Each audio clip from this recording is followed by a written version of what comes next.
Welcome to Public Health on Call, a podcast from the Johns Hopkins Bloomberg School of Public Health, where we bring evidence, experience, and perspective to make sense of today's leading health challenges. If you have questions or ideas for us, please send an email to publichealthquestion@jhu.edu. That's publichealthquestion@jhu.edu for future podcast episodes. Hey listeners, it's Lindsay Smith Rogers. Today, the EPA's regulation of pesticides and other toxic chemicals. I speak with Rachel Frazin, a reporter who covers energy and environment at The Hill, about the EPA's recent approval of two pesticides containing PFAS and the backlash among some environmental and health groups. We also talk about how the EPA is generally approaching regulation today and the rollbacks and some strengthening of the previous administration's priorities. Let's listen. Rachel Frazin, welcome back to Public Health on Call. How are you? Hi, I'm doing well. Thank you so much for having me. So, would you tell us a little bit about your background and your work? Sure. So I am The Hill's energy and environment reporter, so that is covering a wide range of issues from gasoline prices to toxic chemicals to public lands and national parks, really anything that falls under energy or environment. I personally take a specific interest in sort of the toxics and chemicals side of things. I am also one of the authors of a book on the topic, specifically about Forever Chemicals. That book is Poisoning the Well, How Forever Chemicals Contaminated America. So today we're going to talk about the EPA and approval of some new pesticides. But let's back up a little bit first and let's talk about how, what is the EPA's influence and role in approving pesticides? How does that work? Yeah, so the EPA has jurisdiction to approve or reject pesticides and pesticide uses. And to do that, they go through a process. They evaluate, any evidence of harms or toxicity that may be present in a chemical. They go through studies put forward by the chemical maker. They also look at, any outside studies that may have found harm, and they often also take public comments, and they look at all of that to decide, okay, is this pesticide acceptable? If so, what is, an acceptable level and dose of this pesticide, and what crops should it or should it not be used on?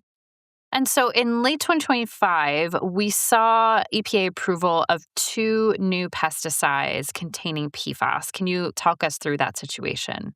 Sure. So that's a little bit complicated. But yes, the EPA last year approved these two pesticides.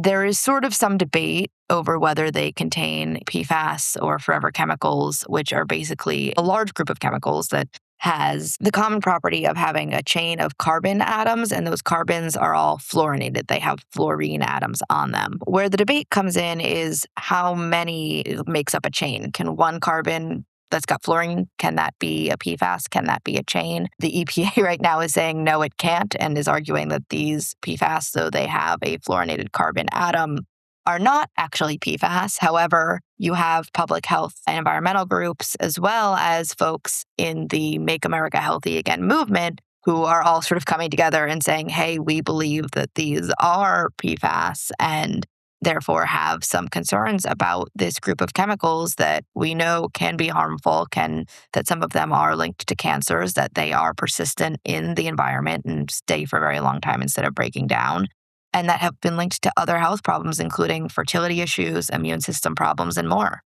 So that evidence that we have of harm, does that matter whether or not you have one of these or a chain of them? It's a complicated question, but as far as persistence, that seems to be the big question here because, again, this is a broad group of chemicals. There's like 15,000 of them or so. And so I don't want to come out and say every single one of those is going to cause cancer, right? But what we do know is that a carbon-fluorine bond is very, very strong. And therefore, if you have a carbon-fluorine bond, regardless of how many carbons or how many fluorines, we know that that can be persistent in the environment and last a very, very long time instead of breaking down, even if it's not part of a chain. So what would this pesticide be used for? So there's two pesticides here, and they have been approved for use on foods as well as landscapes. And so one of them was approved for use on cotton, romaine lettuce, and soybeans. The other one was approved for use on golf courses, lawns, and crops, including apples, oranges, lettuce, spinach, tomatoes, broccoli, bell peppers, and more. They could be used to keep pests out of those crops. And so the EPA is approving these even though they contain PFAS, but it's saying that they are not harmful or that they are not going to persist in the environment. Is that the argument? The argument that they're making is that they're not PFAS. They're saying that they don't fall under the definition that they are using for PFAS and therefore should not be tied to this umbrella of chemicals that we do know are harmful.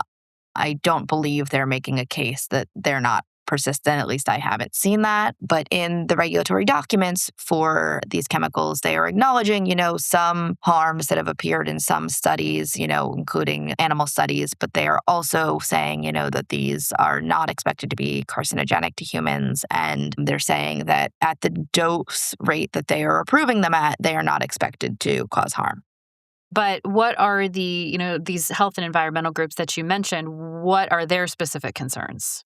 Yeah, so actually, a coalition of health and environmental groups, that's Earth Justice, the Center for Biological Diversity, and the Center for Food Safety, they've all sued over one of the pesticide approvals, and they are pointing to things like public health studies that have shown reduced testicle size, lowered sperm counts, and harm in the liver of animal studies.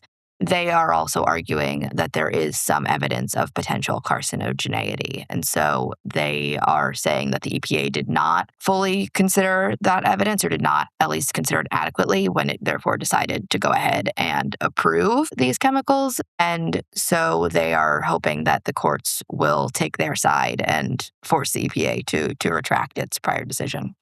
That was going to be my next question. So what is happening now? This is playing out in the court system? Yeah, so their lawsuit is in the courts, and it'll be up to the courts to determine whether the EPA adequately reviewed the evidence and whether ultimately these pesticides are safe. They could send it back to the EPA, and that doesn't necessarily have to be a binary outcome. It could be possible where the court says, hey, you didn't look at this evidence, you need to reduce, the levels of approval, rather than outright saying these chemicals are bad, you have to ban them. So I think that we will see how it plays out in the courts. When you say reduce levels of approval, is that like changing the use cases or how much can be used? Yes, exactly. What it could be used on, or the dose at which it could be used. So you've been covering this for a long time. Have you seen something like this happen before? Yeah, I mean, this isn't necessarily unique. And, the Trump EPA, when it was asked about this, has pointed out that the Biden administration similarly approved at least one fluorinated pesticide as well. So this is not something that's necessarily unique. And I think there are probably dozens of them out there. I think what is unique is the public attention and public understanding of PFAS as a class, as well as, calls in recent years from health and environmental groups to regulate all of them as a class instead of just this one or that one that we know is harmful. Because the more that we're studying PFAS, the more that we're learning about the harmful effects of these chemicals. And again, there are thousands of them out there. So it's very difficult to study all of them, at least adequately. And so I think there are a lot of calls for blanket bans or blanket restrictions on PFAS. And it's just an area of growing concern in public health. And so does this EPA approval feel like a step backwards there? As a reporter, I might plead the fifth as far as whether I feel like it is a step in a right direction or a wrong direction. I think that a lot of public health advocates, though, are saying, yes, they do feel that way. Are there other moves to kind of prevent the use of PFAS being approved in future products, or where does that stand? It's a good question, and it's a difficult one, right? Because with PFAS, there's a lot of challenges to undertake. There are the PFAS that are already out there in the environment and the potential new PFAS. And I think that you've got a lot of folks who are up in arms about both, right? And so as far as existing PFAS, the Biden administration in 2024 issued drinking water regulations that would require water systems to filter out the PFAS that are already out there, prevent them from getting into people's drinking water. The Trump administration has moved to sort of weaken that rule in two ways. It's pushing back the compliance deadlines. Under the Biden rule, water systems would have had to filter that out by 2029. The Trump administration is giving them until 2031. It is also applying it to fewer PFAS. The Biden rule applied to 6 PFAS. The Trump administration is making it just 2. There is some nuance there, which is that these PFAS often, but not necessarily always, occur in mixtures.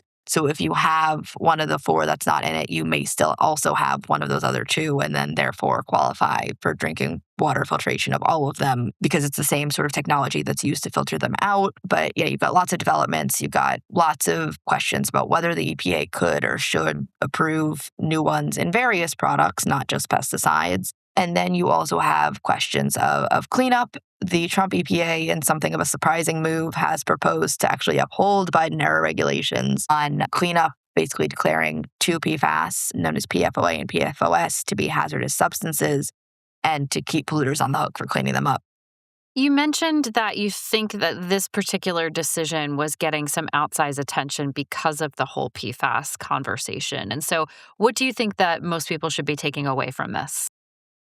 I think most people should be taking away from this just that it's important to keep a close eye on what the EPA is doing as far as PFAS. I think that I'm not sure that this one decision was necessarily going to be the make or break as far as PFAS in our systems. There's a lot of PFAS out there, but I think that this is just a major public health issue that while it is growing in attention, still I think has not yet reached like a critical mass. And I think that it's something that we all need to be paying more attention to and talking about because of what we do know about PFAS on the whole, which is that the ones that we've studied have serious health impacts and are also inside of each of us. They're estimated to be in the bloodstream of virtually every single American.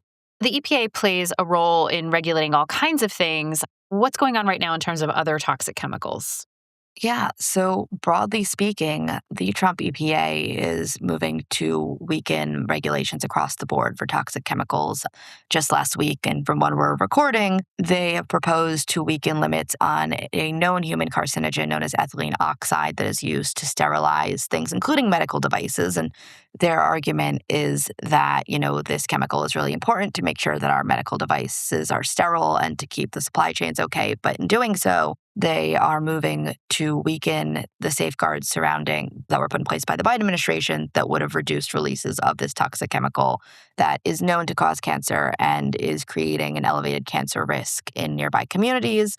They're doing similar things across the board, loosening standards, for example, on mercury emissions from coal plants and generally weakening environmental standards and safeguards for fossil fuels in particular across the board. They are also loosening reviews of existing chemicals, limiting the scope of those as the EPA goes back and looks at, okay, are these chemicals that we approved in the past still considered to be safe? They're now doing that, or they now would be doing that under sort of a looser set of stipulations. So with these kind of changing political headwinds, how does sort of the EPA's role and work evolve or build on itself if it's kind of loosening and then strengthening and loosening and then strengthening? Yeah, you have sort of a lot of back and forth, a lot of, well, the Democrats are going to come in and they're going to strengthen this safeguard and the Republicans are going to come in and they're going to weaken it. And it can look a little bit like a bit of a ping pong. That being said, I do think that in the broad scheme of things, we are still moving towards greater regulation of these toxic chemicals. To use the ethylene oxide example, they're loosening the Biden-era safeguard, but they still might be stronger, these new standards, than what was in place before Biden.